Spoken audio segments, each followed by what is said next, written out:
Hey guys, welcome to another episode of the Vinyl Den, your channel for record collecting by record collectors. I'm Nick. Today I'm talking about something I thought I'd never talk about, and that is a new album from The Cure, Songs of a Lost World.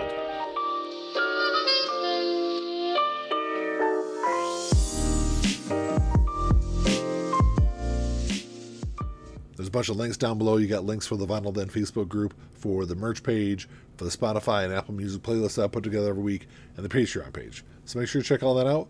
Like always, if you enjoyed the episode, make sure you give me a thumbs up, hit that subscribe button down below, and make sure you hit that notification bell so you're notified every time I release new episodes. So The Cure just announced that they're going to be releasing their 14th studio album, Songs of a Lost World, on November 1st. And this is something I thought, like I said in the intro, I thought I'd never see this thing. It's been long rumored to be being released.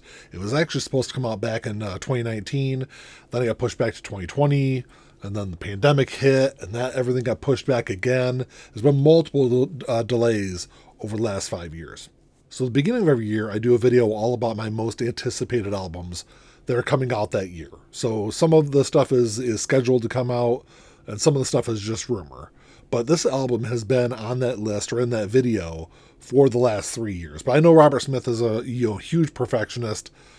It had been 16 years since they'd released their last album. So, like I said, it was one that, always came up to just rumors, but I was kind of hoping to see every single one of those years. So Robert Smith has co-produced every single one of The Cure's albums since 17 Seconds, which was their second studio album. So for the new album, he brought in Ray Corkett, who the band worked with back in 2000 on Bloodflowers, which I thought was a really good album. I thought it was kind of a return to form album for The Cure. And to be completely honest, it was probably the last album from the band that I really liked. So I think it's a really good thing that they brought in Ray. I was kind of hoping it would have a similar quality to that album. I know Robert Smith gave an interview a while back talking about, he takes full credit for all the delays for this album. He said that he multiple times he went back through and re-recorded parts of the songs or fully re-recorded songs and didn't like certain things. So it was kind of an ever-going process to really try to get the songs perfect where you wanted them.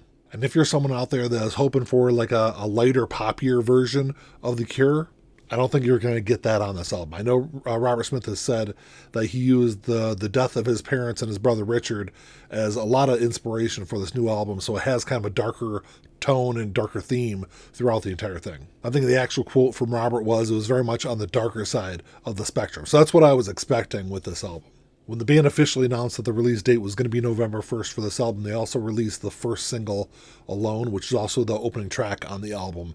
And this is actually the opening track to the tour when I saw them play last year. And at the time I didn't know, I just knew it was a new song. I didn't know it was going to be the lead song on the new album.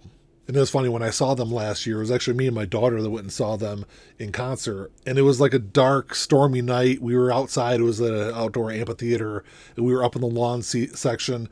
And it was raining the entire time. So, yeah, it kind of sucked to be out in the rain for several hours. But it definitely fit the mood and the aesthetic of that show. And I think it really fit some of the songs that they played during that concert also.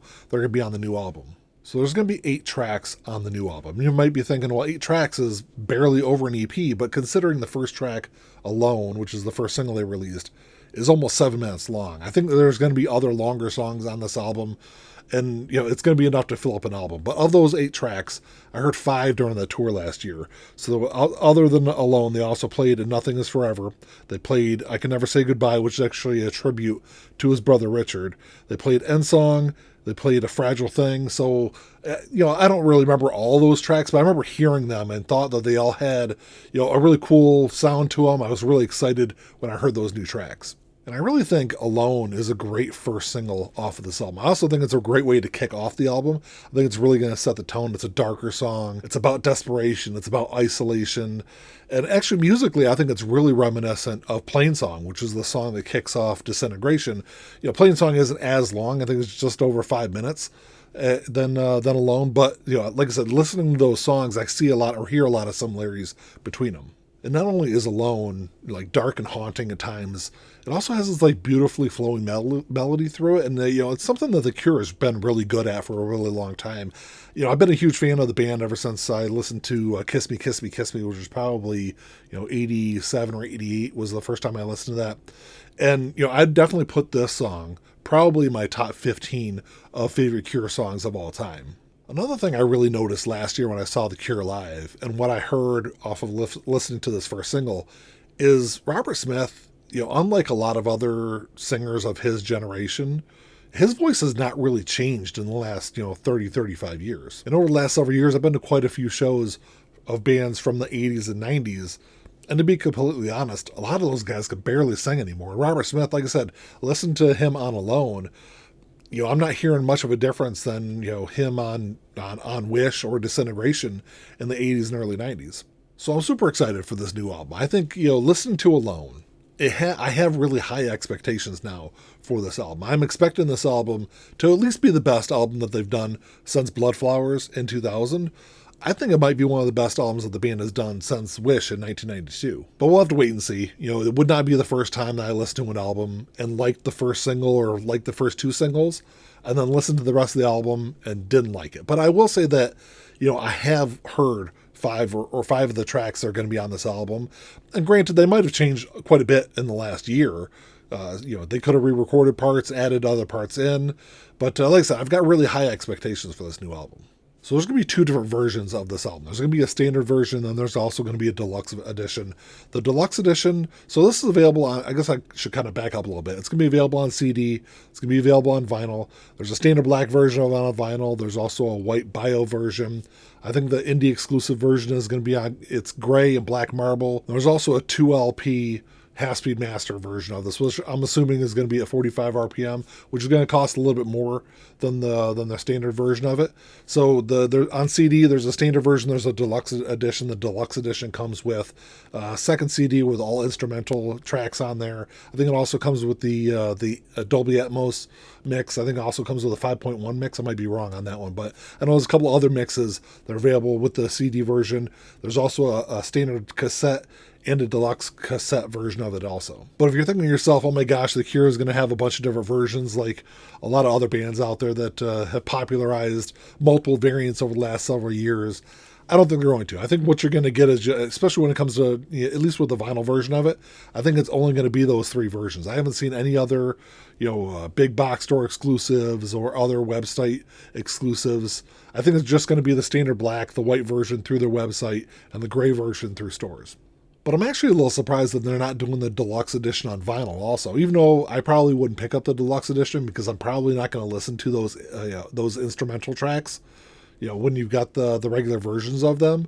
But I still haven't decided which copy I'm going to grab on vinyl. I'm not the biggest fan of bio vinyl. I know I've talked about it on the channel before, so I probably won't grab that one. And I'm going back and forth between either the gray version I can get from my local record store or the 2LP half-speed master. There is I think it's $8 price difference between the two. And I'm not sure if the 2LP version is going to be available in record stores or it's only going to be exclusive to the Cure's website. So that kind of might play into it also.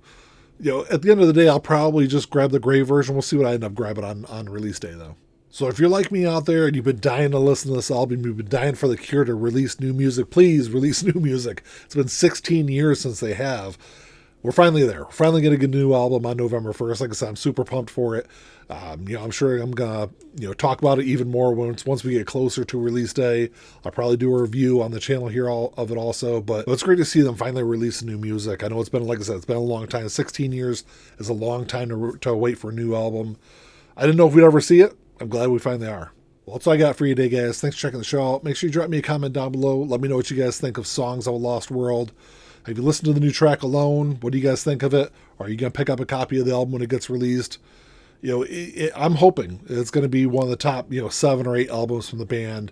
I've got high expectations. We'll see if that actually comes to fruition. But like always, if you guys enjoyed the episode, make sure you give me the old thumbs up. Hit that subscribe button down below. That's all I got. Until next time, keep on spinning. Peace.